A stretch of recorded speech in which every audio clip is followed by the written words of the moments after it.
Okay, okay, guys, it is official. Finally, I did it again.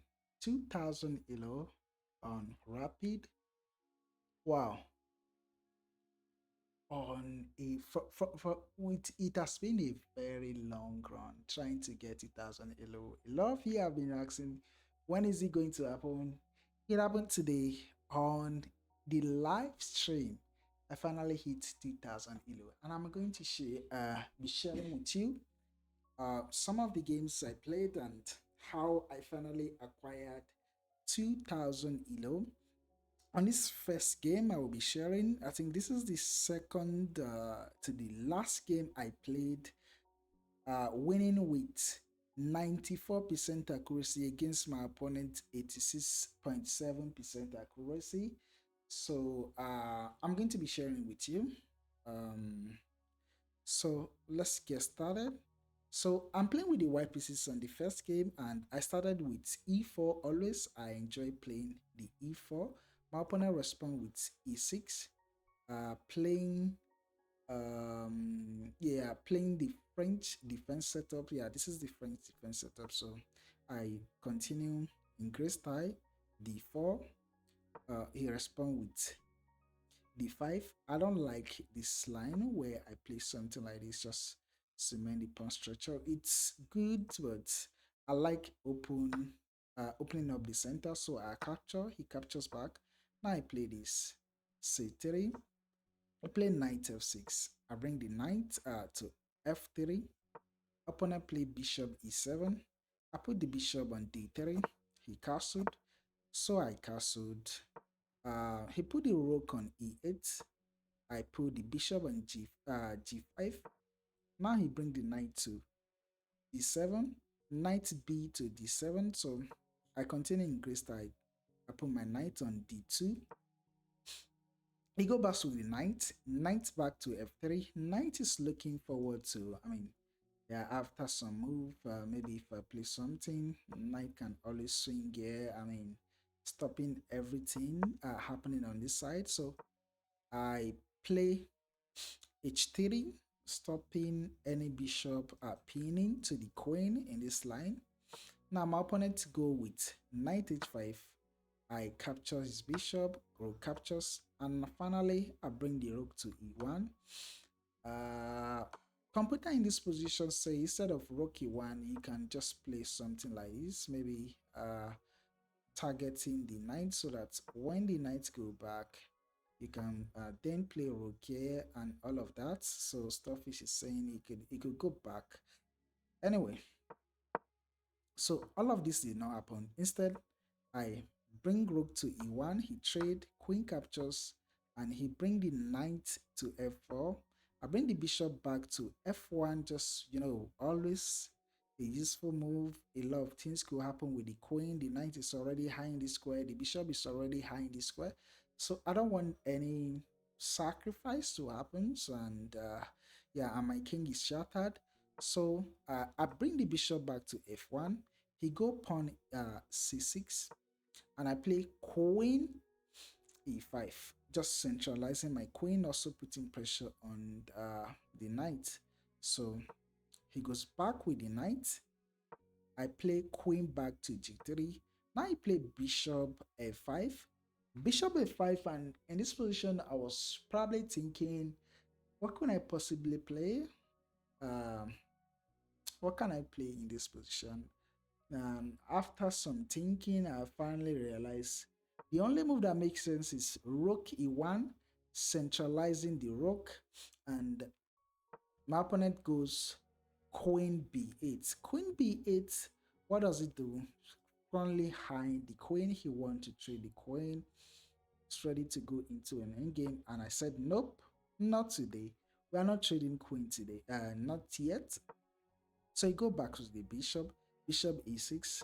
I play bishop d3. I don't know why he goes back, but anyway, bishop here was already doing a fantastic job, not allowing my bishop to be developed. So now he willingly giving me that square to develop my bishop.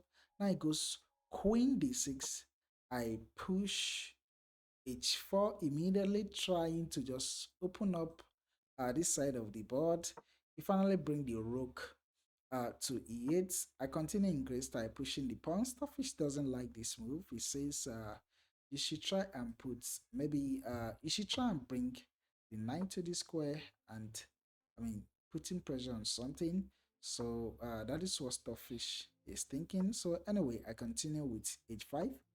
Knight back to e7. I push the pawn. He goes back, and I takes. King takes, and I go here, anticipating. All right, this knight is coming to the square. Maybe there's a lot of things going on, but right now, this knight here completely uh saving everything I could probably think of. So I go queen here, and I was like, all right, what is the plan? What is he trying to do with his queen on that board? And here I go back with the knight. I go back with the knight. I don't even know where I play this move. I was thinking maybe there's something like probably okay, yeah, there is, yeah, I remember now. The reason why I go back with his knight is I don't want him to infiltrate, and my opponent is already threatening bishop here, just putting pressure on my queen. So I go back here. He plays this, and I just dive back with the queen. So he takes, I takes. Now Starfish says instead of queen captures, my opponent can just take here like this, and probably after takes here, he's able to gain access to the square. Then maybe I play this something, um, bishop back. I mean, all of a sudden, Starfish says this, and probably I'm okay. Then he start collecting pawns.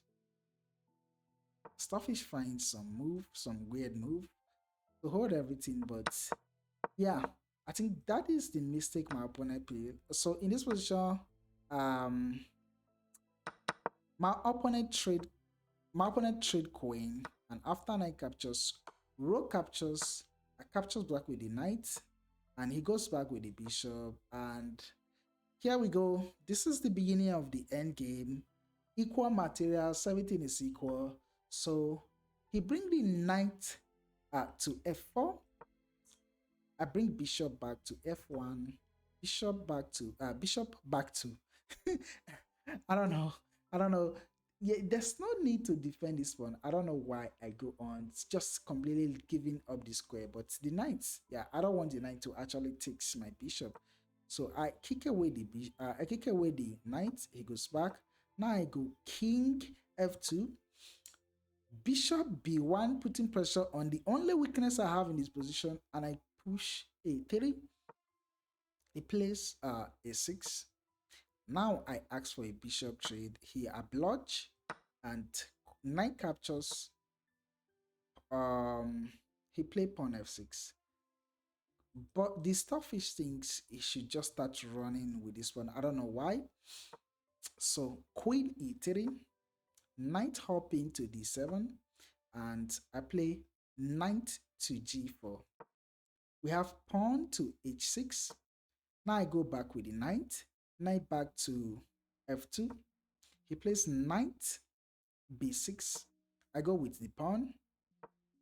He goes back, knight c8, trying to reroute the knight to the square, and I hop in with the knight.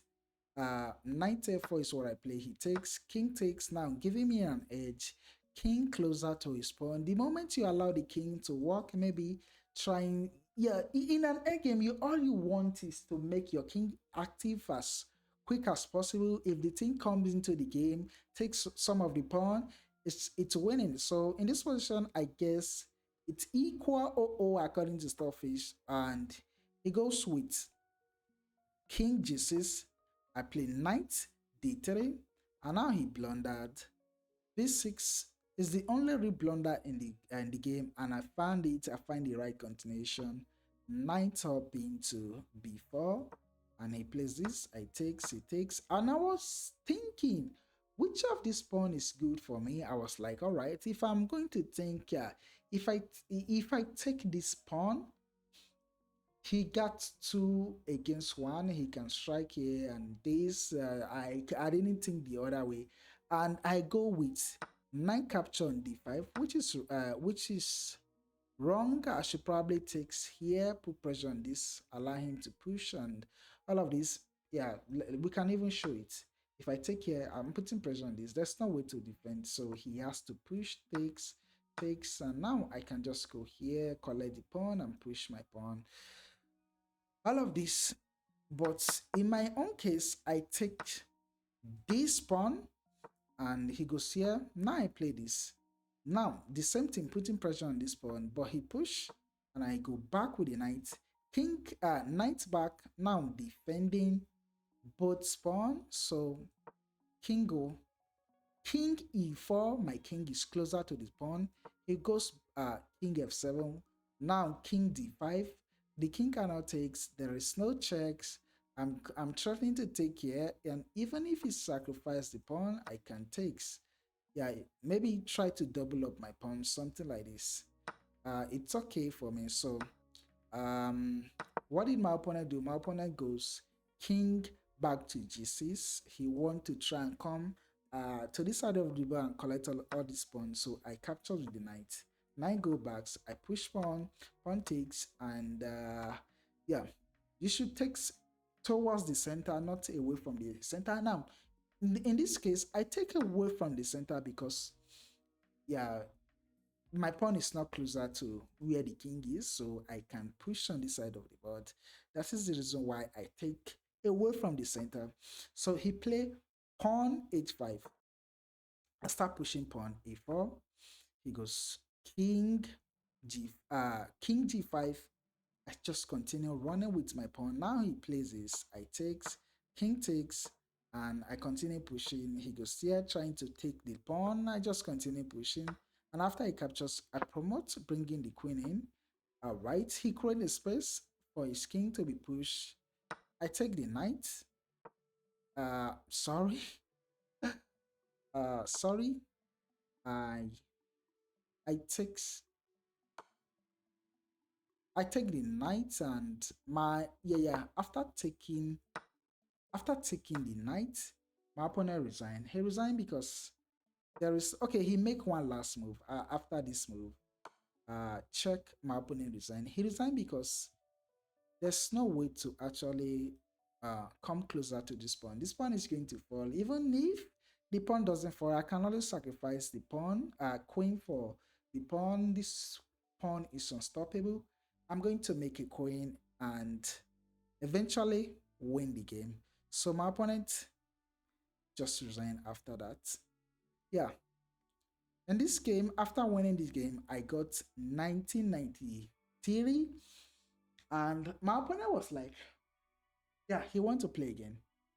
And normally when I'm playing a game of chess, especially online, if I win a game against anyone on live games, I don't like playing with a particular person again. I want to move on to the next person and play. But in this case, I was like, all right, this opponent is a little bit easy. If I win again, I'll probably get 2000 elo. And yeah, let's just see what happened in the next game. I'm going to show it. Where is it?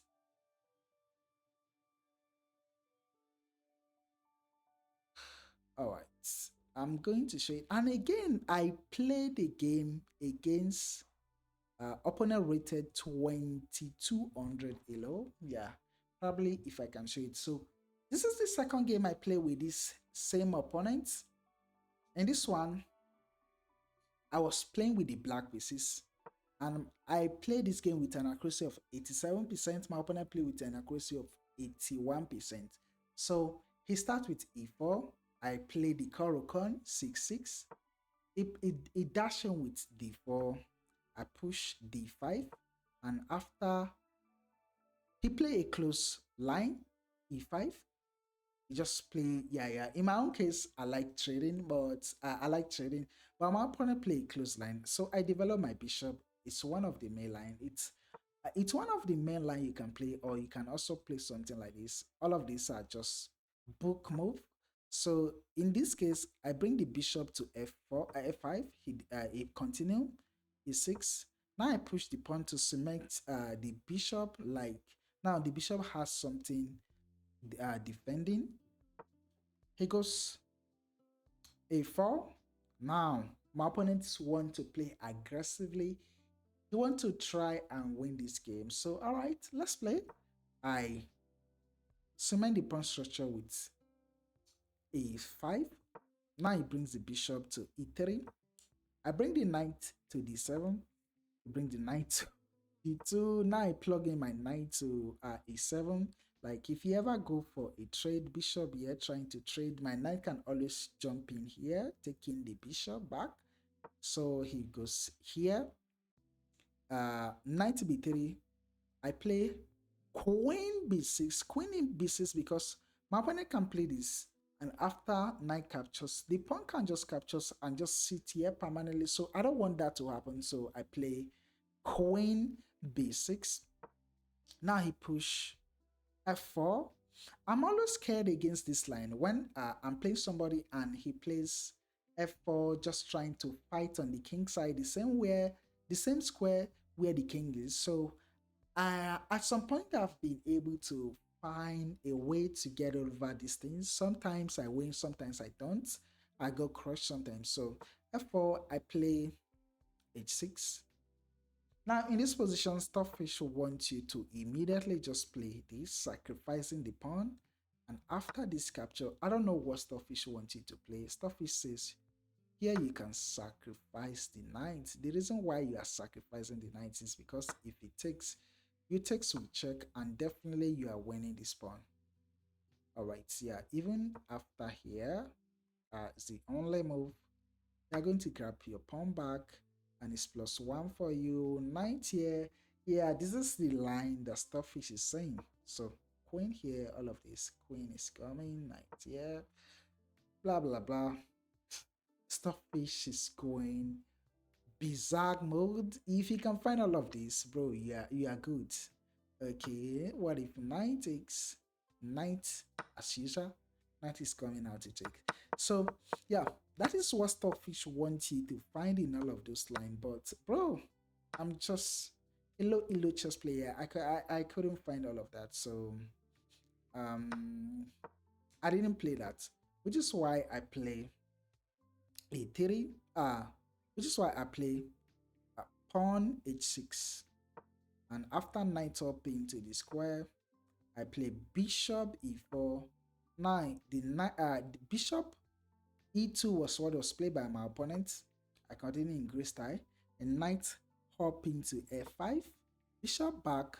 Knight f into f5 is just putting pressure on his bishop on this square. So he drag it back. And after that, I bring my bishop to e7. Stockfish is just saying, bro, play this. Just play this. Just fight back on the king side. Don't care about fight back on the king side. And yeah, I've learned from this game also to always fight back on the game. I mean, if your opponent is going aggressive, you should also learn to go aggressive too. So he castled, I castled to it. He plays this, I takes. Yeah.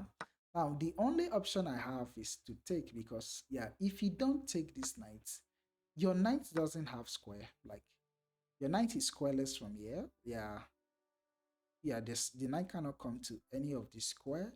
So, and if you go here, the knight, you have only one defender and he has two attackers. So, which is why he take here first. And after takes, knight go to h4. He goes there and knight back, putting pressure on this pawn. He goes here. Now I push.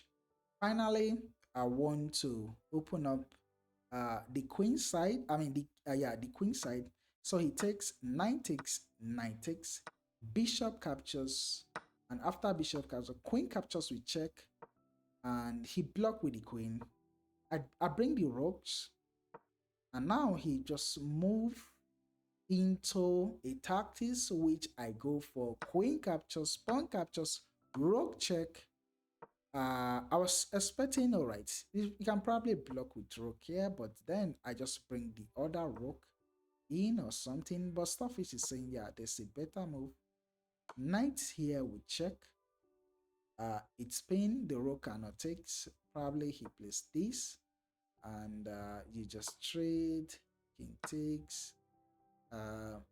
Knight here check. Here you take pawn, rook here. Knight here checks, and here you play this. The knight supports the pawn. All of this could be played. All of this could be played, but yeah, I didn't play. My opponent did not play. My opponent did not play that, so he went there. So I takes the pawn. He goes here. I bring the other rook. He goes here. Now I put my 2 rooks on the second rank of the board. So he plays this. I go here. He goes here. Now I bring the knight back, not taking the pawn, because if you take the pawn, like, yeah, if you take the pawn, I mean, you're asking for trouble. You're asking for trouble. Yeah, you're asking for, so I wouldn't do that. So I just bring the knight. I bring the knight back to a7. He takes, pawn takes, bishop f3. I bring the rook back to e4. Now, anticipating a particular move, this rook can come back, joining a force, maybe rook here, but it goes king f4, making his king more active as possible.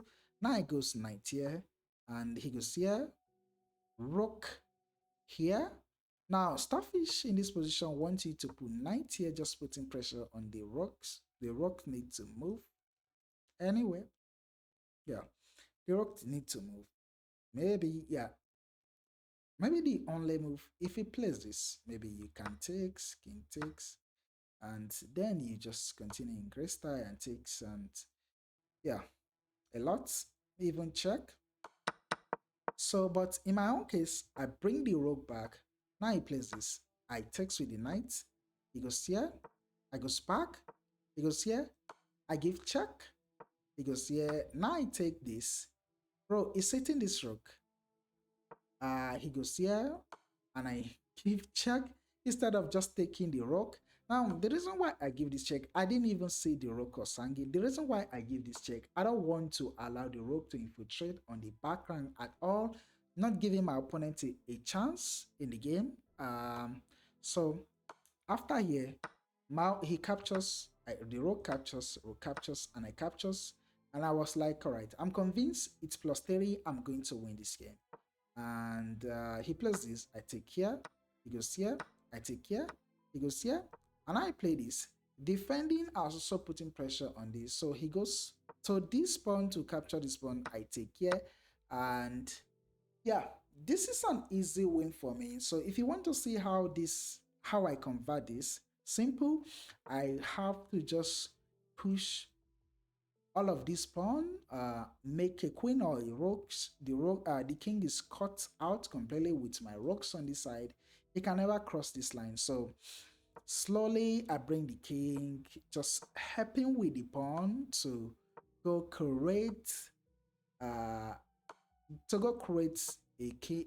What did he call? To go create another queen. So this is how I play it, and slowly pushing the pawn with precision, not allowing any attack to come in from his rook. He got only rook now. So here I think he made a mistake.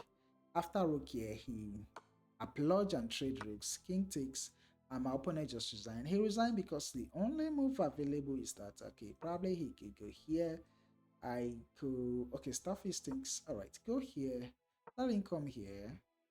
And you could play this. Even if he goes here, right, you are going to promote, and if he goes back, okay, it's easy, nice and easy. You just start pushing this pawn. He goes there, you push. He cannot control both. If he goes here, you promote this guy, and he takes. This guy is coming, and my opponent resigns. So yeah, that was the story of getting to 2000 ELO today. See you. Hope you enjoyed the video. Bye, guys.